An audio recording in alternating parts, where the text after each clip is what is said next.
Yeah. Mr. Talk Reviews. We're back with another chapter of Undead Unluck. Now, if you love Undead Unluck, drop a like. And if you love Undead Unluck, say something in the comments. Now, let's get into this review. Hello and welcome. We're back with another chapter review of Undead Unluck. We're here with chapter 230, Undead Unjustice. And before we get into the chapter review, we have a returning staple of the show, Mr. Talk's pre-talk. He's here to do some housekeeping, keep you updated on what's going to happen in the next week of this channel. I won't be around, so there won't be a chapter review for 231, and we'll have to do a double chapter review. Always enjoy doing those. But in place of a chapter review, I will be putting out the edited version of the tier list live stream. It's my part 2 of ranking the Umas based on how the world would be if they didn't exist. So if that sounds interesting to you, you can check that out. It'll be out probably on Sunday. And if you're an Undead Unluck fan and a ReZero fan, my ReZero recaps, that will be out at the normal time because I usually like to put them out right before the episode comes out. It's supposed to be just a recap, reminder of what happened in the previous episode so you can go straight into the next episode. But yeah, I'll just record the video for that a bit earlier and put it out at the same time I usually do. To be honest, maybe even a bit earlier just to see how it does compared to right before. I probably imagine most people want to see a review of it right after it came out, but I like to do things differently over here. But that is all the housekeeping out of the way. Let's get into this chapter. So we're in the Dark Void. Julia is in a Dark Void. We've seen this kind of representation of the mindscape of Andy and Victor before.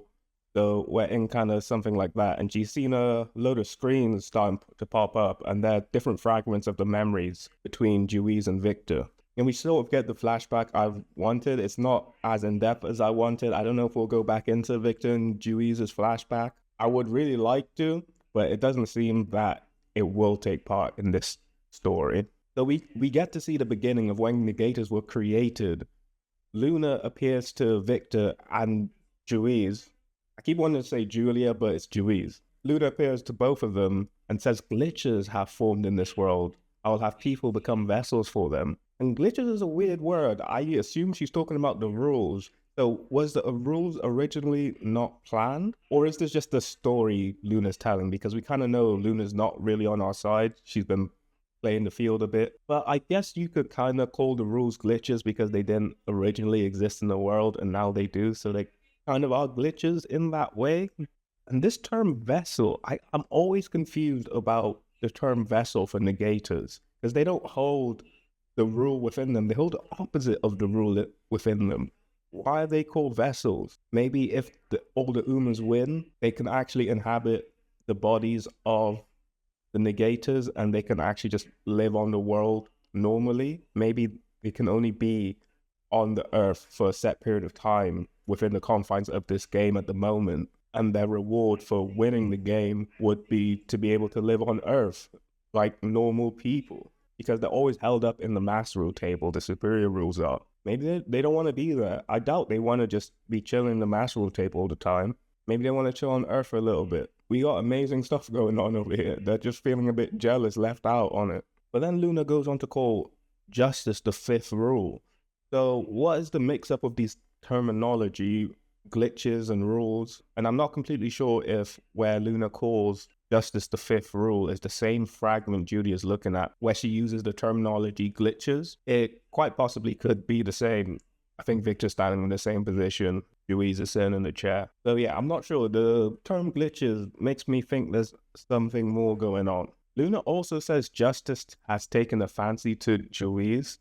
So I'll be interested to know more about justice in his fight with Yusai. It is the rule justice. Maybe he's on the side of honor. He doesn't think what Luna and Sun are doing with this game is right. Maybe he might become an ally in the future, although he is in his phase 3 against Yusai. But even so, gonna match up to Luna. Maybe they just don't have their own agency right now. I'm thinking possibly even Soul is maybe the linchpin, and if he's weakened enough, Justice might get his own agency back and be like, I'm actually on your guys' side. I don't think this is right. I stand for justice. I stand for the right. Since he took a liking to Juiz, He must have known a little bit about her and must have known that her version of the opposite of his rule would be so broken that it could subdue the master rules for a while. Because he's essentially the one who gave the greatest weapon the Union has, Unjustice, to Juiz. It could be like Apocalypse. I've always been saying Apocalypse is the homie. So there is precedence for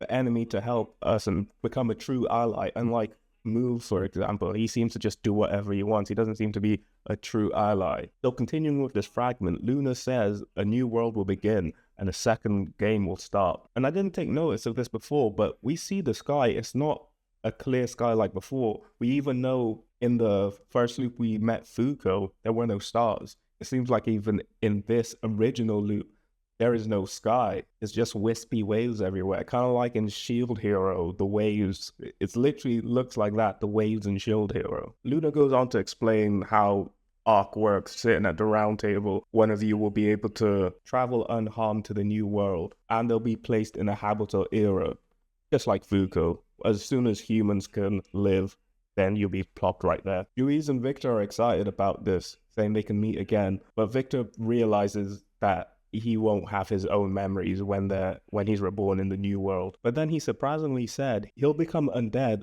and still be able to meet Julia. He didn't even mean to say that. He says his mouth said that on its own. And this must have been a direct interference from Sun or Luna. Luna only created Soul. I'm thinking maybe only Sun can bestow the negation abilities on people. Or maybe not. Maybe it was Luna. I wonder why they made him say those words though. Is there a significant reason for that?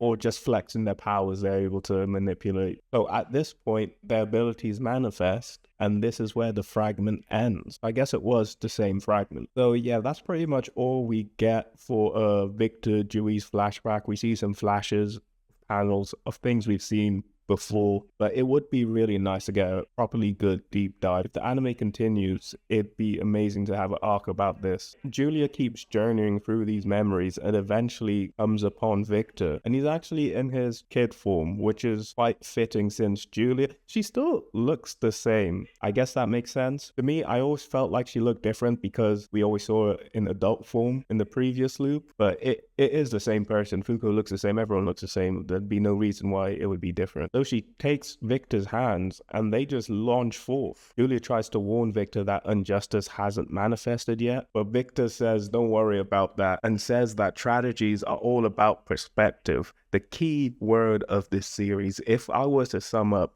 this series in a word, it'd be perspective. It's all about your perspective in this series. We're back into the real world now, and Soul has attacked Ichiko, done a soul, I would call it a soul beam, but it's still a beam.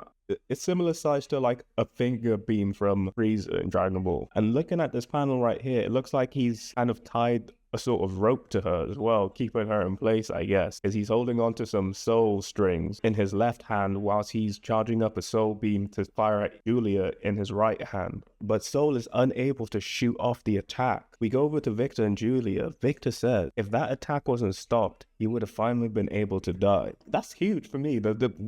He kind of brushes over it pretty quickly, but he said he would have been finally able to die. So Soul could have killed Andy at any time, I guess. I guess he is Soul. Just destroy the actual soul and you die. But you know that as well. I guess Andy himself didn't know about the master rules.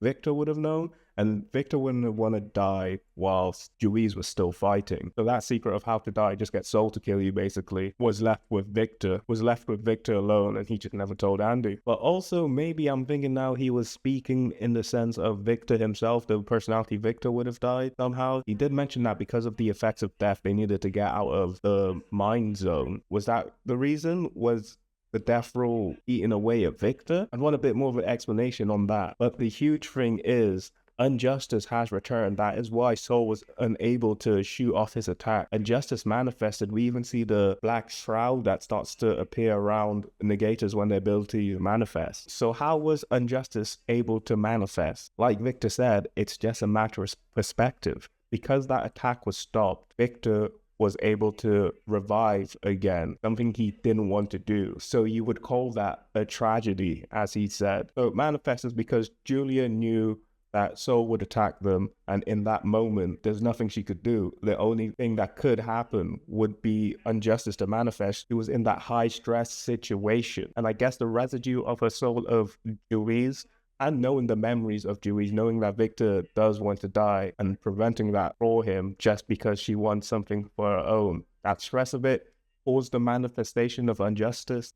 So with that roundabout perspective, Unjustice was able to manifest in the same way Juiz's was. And with the manifestation of Unjustice, Soul looks terrified. The ability does work on him as well. He is not immune to the effects of Unjustice. This is an ability that can even rival the #1 Master Rule. And with that, Victor lets off a massive red road straight onto Soul. And Victor says, "Thanks for being the first Master Rule. Because of you, they're all connected through souls." And this is where the chapter ends off with Soul looking terrified. So yeah, Unjustice is here. Things are about to change. The tide of battle is changing. Let's not get rid of the change rule. Well, she is a master rule, so it remains even if she's defeated. But she'd be loving this. This is change. You don't want a battle to stay the same, do you, change? You should have known this. It's your rule. You're so proud of it. You should have known if you were dominating the battle,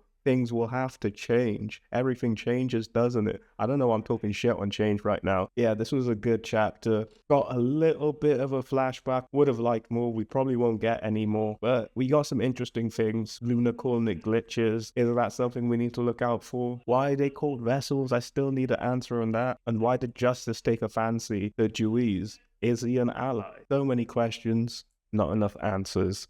But that will be it for the video. Thank you for watching if you made it this far, and I will see you later.